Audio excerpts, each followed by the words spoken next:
आज सऊदी अरब की तरफ से बयान आना, फिर मुत्तहिदा अरब अमारात का जवाब देना और फिर उसके बाद मुत्तहिदा अरब अमारात की वज़ारत दिफा का ये ऐलान कि वो यमन से अपनी काउंटर टेररिज्म यूनिट्स को वापस बुला रहे हैं। आपके ख्याल में मसला हल हो गया, नहीं हुआ, और ये मसला क्या इस हद तक जाएगा? ये सरप्राइजिंग था आपके लिए?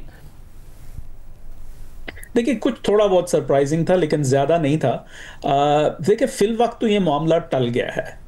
देव kick the can down the road, और कोई चॉइस नहीं थी। जब जो है उन्होंने एयर स्ट्राइक की सऊदी अरब ने, तो फिर क्या मुत्तहिदा अरब अमारात क्या करता? मतलब जवाबी कार्रवाई करता? वो तो नहीं कर सकते और ना वो करना चाहते हैं। मैं कहने का मकसद ये है कि सऊदी अरब और यूएई ये लड़ाई नहीं लड़ना चाहते, लेकिन उनके जो इनफरादी मफादात हैं वो आपस में डिवर्ज कर रहे हैं यमन के हवाले से।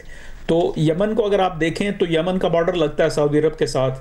3 सूबे जो हैं वहाँ हूतियों की का कब्जा है। यानी अगर आप जो है वो जनूब मगरब के तरफ चले जाएं सऊदी अरब के, तो वो 3 जो सूबे हैं, हज्जा, सादा और अलजूफ, जो हैं वो तो जो है हूतियों के पास हैं। अब जो बाकी 2 बचे थे वो जो है ये जो जनूबी सेसेशनिस्ट हैं, एसडीसी जो ग्रुप है, उसके हाथ आ गया। तो पूरे का पूरा बॉर्डर इनसिक्योर हो गया ना सऊदी अरब का।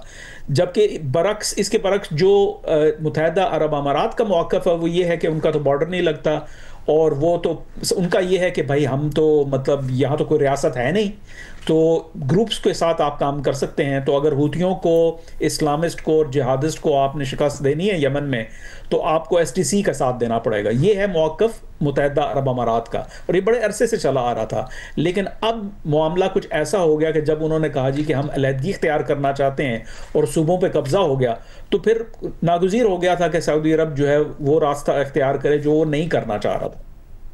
सब और ऐसी सूरत हाल में ज़ाहिर है दोनों बहुत बड़े इत्तेहादी हैं अमेरिका के। मुत्तहिदा अरब अमारात ने तो आगे बढ़कर ज़ाहिर इसराइल को तस्लीम भी कर लिया है। अब ट्रंप ने ये कह रहे हैं कि वो अब्राहम अकॉर्ड्स को बढ़ाना चाहते हैं।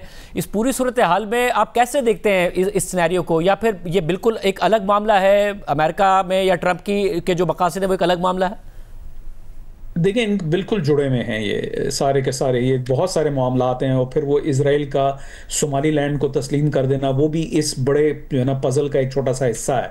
देखें, अमरीकी मौक़िफ़ ये है कि अब हम हैवी लिफ्टिंग नहीं करना चाह रहे किसी खित्ते के अंदर भी, और मशरक़ वस्ता में हम चाहते हैं कि जो यहाँ के जो इलाकाई प्लेयर्स हैं वो आपस में मिल के तो एक नया रीजनल सिक्योरिटी आर्किटेक्चर कायम करें, और उसकी हम हिमायत करेंगे। ये अमेरिका का मौक़िफ़ है। अब अगर अमेरिका ये करने चला है, और अगर आपने अभी रिसेंटली नेशनल सिक्योरिटी स्ट्रेटजी पढ़ी है जो शाया हुई थी, और फिर उस पर मेरा एक मजमून भी आया था फोर्ब्स के अंदर, कि अमेरिका चाहता है कि ये सारे आपस में मिल के काम करें, इसीलिए अब्राहम अकॉर्ड।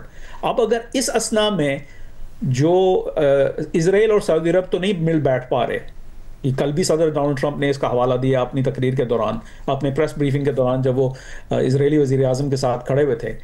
तो ऐसे असना में अगर सऊदी अरब और यूएई भी इस तरह जो है ना भिड़ना शुरू हो जाएं, झगड़ना शुरू हो जाएं, तो ये अमरीकी मफादात के खिलाफ है। तो इस वजह से मैं समझता हूँ अमरीका का यही कहना होगा दोनों को कि गाइस नॉक इट ऑफ। और क्योंकि ज़ाहिर मुत्तहिदा अरब अमारात तो बहुत ज़्यादा इन्वेस्टमेंट को लेकर, जो वहाँ इन्वेस्टमेंट होती है वो कॉन्फ्लिक्ट से दूर रहने की कोशिश करता है। इस बात को मद्देनज़र रखते हुए आपको लगता है कि ये बात वाकई ख़त्म हो गई है? नहीं, ख़त्म नहीं हुई, क्योंकि देखें ये अगर वहाँ से जो मतलब क्या था, मतलब प्रेजेंस क्या थी मुत्तहिदा अरब अमारात की? कोई बहुत बड़ी फ़ौज तो है नहीं, 50,000 के करीब उनकी नफरी है उनकी आर्मी की। तो उसमें से कुछ एडवाइज़र वहाँ बैठे हुए होंगे, ज़्यादातर तो वो जो एसटीसी ग्रुप है, जो प्रॉक्सी है उनका, उसको जो है ना पैसे देते हैं और उनको जो है हथियार फराहम करते हैं। तो वो उनके बिहाफ पे वो उनका प्रॉक्सी है जो उस मैदान में लड़ता है। तो वो तो नहीं जा रहा ना कहीं पे, तो इन्होंने अपने एडवाइज़र विड्रॉ कर लिए, लेकिन वो ताल्लुक तो ख़त्म नहीं हुआ। और फिर ये यहाँ तक महदूद नहीं है। देखिए, सूडान के अंदर भी सऊदी अरब जो है और मुत्तहिदा अरब अमारात, वो जो वहाँ की जो तनाज़ा है उसके 2 ऑपोजिट साइड्स पे हैं। जो हुकूमत है, जो अपना फ़ौजी हुकूमत है, उसका साथ सऊदी अरब दे रहा है, और जो वो अपना रैपिड फोर्स है, जो कि रेबल फोर्स है फ़ौज की, उसको जो है ना मुत्तहिदा अरब अमारात जो है वो सपोर्ट कर रहा है। तो this is a bigger issue, this is not just confined to Yemen. ये देखें, दुनिया जो है वो अनएंकर्ड है और अमेरिका एडजस्ट कर रहा है। इसका असर जो है हर खित्ते पे पड़ रहा है। हम यूरोप और यूक्रेन में भी देख रहे हैं, चीन और वेस्टर्न पैसिफिक, ईस्ट एशिया में भी देख रहे हैं। मशरिक़ वस्ता के अंदर जो है अब तमाम प्लेयर्स को ये पता है कि अमेरिका जो है वो यहाँ की सिक्योरिटी के लिए इतना काम नहीं करेगा। तो वो उस जो खला है उसको पुर करने की कोशिश कर रहे हैं, तो जाहिर है आपस में जो है ना कोलाइड करते हैं, टकराते हैं। और पाकिस्तान के हवाले से बताइएगा, अब जो ये मामला हुआ, वज़ीर आज़म सरबराह से मिले मुत्तहदा अरब अमारात के जो पाकिस्तान में मौजूद हैं, हमारे फॉरेन मिनिस्टर इसहाक डार साहब ने बात की सऊदी फॉरेन मिनिस्टर से। पाकिस्तान की बहुत सारी वर्क फोर्स है जो दोनों ममालिक में ही काम करती है, दोनों ममालिक के साथ पाकिस्तान ताल्लुकात बेहतर, कोई इम्प्लीकेशन है पाकिस्तान के इस सारे मामले में? जी बिल्कुल है। उसकी दो वजूहात हैं। एक तो यह है कि जैसे आपने फरमाया दोनों मुल्कों के साथ गहरे ताल्लुकात हैं, तो दोनों मुल्क अगर आपके दो दोस्त हैं और वो आपस में लड़ पड़ते हैं तो फिर आपको नेविगेट करना पड़ता है। पाकिस्तान का और इस हुकूमत का यही हाल है इस वक्त। और फिर यह है कि पाकिस्तान के मुफाद में नहीं है कि अगर जो है ये जो एक तनाज़ा चल रहा है मुत्तहदा अरब अमारात और सऊदी अरब के दरमियान, तो उसके बीच में आ जाए, फंस जाए, पिस जाए। तो ये इसके इम्प्लिकेशंस बिल्कुल हैं।